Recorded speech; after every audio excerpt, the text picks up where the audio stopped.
बिल्कुल नहीं हो रही है। मंत्रियों का पावर जो है मुख्यमंत्री के पास। बात ये नहीं थी मंत्रियों का काम होना न होना, काम तो सारी जनता है चल ही रही है, वो तो कोई खास बात नहीं है।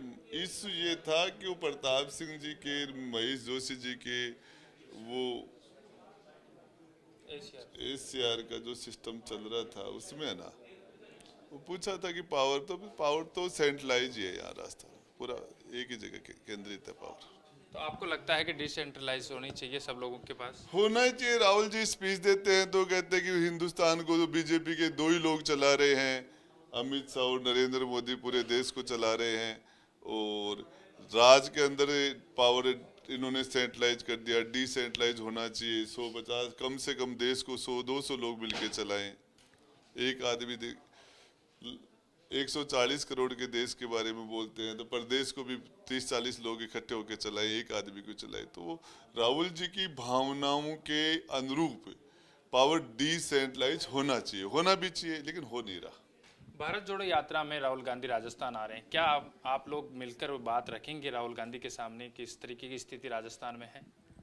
उनका जो भारत जोड़ो का उनका जो मकसद है वो अलग है, और वो पूरे हिंदुस्तान में एक बहुत बड़ी ऐतिहासिक यात्रा हिंदुस्तान के अंदर जो निकाली जा रही है, लगभग 4,000 करोड़, 4,000 किलोमीटर की जो यात्रा है, इस लेवल की शायद मेरी जानकारी के अंदर हिंदुस्तान में 70 साल में कभी भी इतनी बड़ी कोई पद यात्रा नहीं हुई।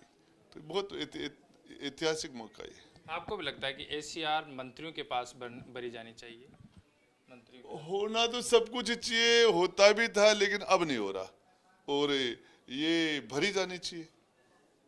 मैं जहाँ तक सोचता हूँ, किसी अधिकारी को हम इसके लिए दोषी ठहराए, कई अंदर खाने बात करते हैं, कोई कुलदीप राका जी का नाम लेता है, कोई किसका नाम लेता है, ये नहीं, सारा पावर खुद सीएम साहब ने सेंट्रलाइज कर रखा है। 25 सितंबर को जो वाकया हुआ था उसमें हाईकमान ने अनुशासनहीनता मानी थी, लेकिन अभी तक कार्रवाई नहीं हुई, इसकी भी मांग आप उठा रहे हैं?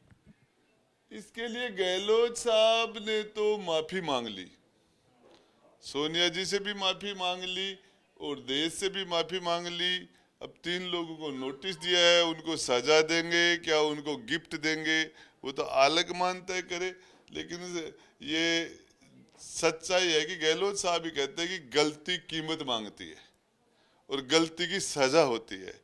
तो वो, ये तो गहलोत साहब का ही है, कहा हुआ कि गलती, कोई भी हर गलती अपनी कीमत मांगती है, तो वो तो गलती तो। उनके ऊपर कार्रवाई होनी चाहिए और राजस्थान में नेतृत्व परिवर्तन होना चाहिए, अभी मांग है आपकी? देखिए, नेतृत्व परिवर्तन की जो आप बात कर रहे हो, तो वो तो करे न करे ये तो दिल्ली वालों का काम है, लेकिन मैं ये कहता हूँ कि सचिन जी पायलट को यदि मुख्यमंत्री बना दिया जाता, लेट हो गई, काफी लेट हो गई, अभी भी यदि बना दिया जाता है तो राजस्थान में सरकार रिपीट हो सकती है।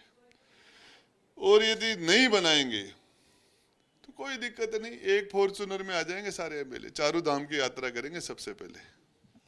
प्रधानमंत्री नरेंद्र मोदी ने जिस तरीके से अशोक गहलोत की तारीफ की, सचिन पायलट ने बयान दिया, आपका क्या मत है इसके अंदर? क्या गुलाब नबी आजाद से तुलना की जानी चाहिए?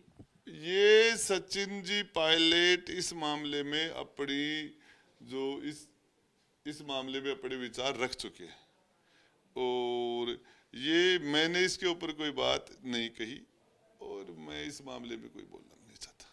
क्या लगता है कि सचिन पायलट उभरता हुआ चेहरा है? जिस तरीके से पूरे देश में, हिमाचल प्रदेश हो या फिर गुजरात में लगातार दौरे कर रहे हैं चुनावी। सचिन पायलट जी हिंदुस्तान के अंदर, कांग्रेस के अंदर राहुल जी और प्रियंका जी के बाद में सबसे ज्यादा भीड़ खींचने वाला चेहरा है हिंदुस्तान में, और युवा है, उनकी आवाज है, और अब ये सभी को पता है, कोई अब नहीं माने तो नहीं माने। बसपा के जो प्रदेशाध्यक्ष है भगवान सिंह बाबा, उन्होंने आपकी निष्ठा पर सवाल खड़े किए हैं, बोला कभी कांग्रेस कभी बसपा, गुड्डा साहब इस तरीके से आते जाते रहते। देखिए, हमारी बहन मायावती जी जो पहले उन्होंने बीजेपी के साथ सरकार बनाई, एक बार उन्होंने मुलायम सिंह जी के साथ भी सरकार बनाई, एक बार उन्होंने कांग्रेस के साथ मिलकर भी सरकार चुनाव लड़ा, एक बार 6 महीने सीएम आप रहोगे, 6 महीने बाद सीएम। तो ये हमारी तो वो पार्टी, हमने तो जो कुछ इसमें जो सीखा वो हमारी बहन जी से भी काफी कुछ सीखा है। कौन सी पार्टी से लड़ने जा रहे हैं, कांग्रेस से ही लड़ेंगे या फिर निर्दलीय? कांग्रेस सरकार में मंत्री हूँ, कांग्रेस राष्ट्रीय कांग्रेस का सदस्य हूँ, पीसीसी का मेंबर हूँ। आज की तारीख में कांग्रेस पार्टी के साथ, राहुल जी के साथ, प्रियंका जी के साथ पूरी शिद्दत से जुड़ा हुआ हूँ। तो आपका ये कहना है कि मंत्री पद जो मिला है नाम मात्र का मिला है, काम नहीं होते? नहीं, ये नहीं कह रहा। मेरा कहने का मतलब है कि पावर हमारे गृह राज्य मंत्री हैं राजेंद्र जी यादव,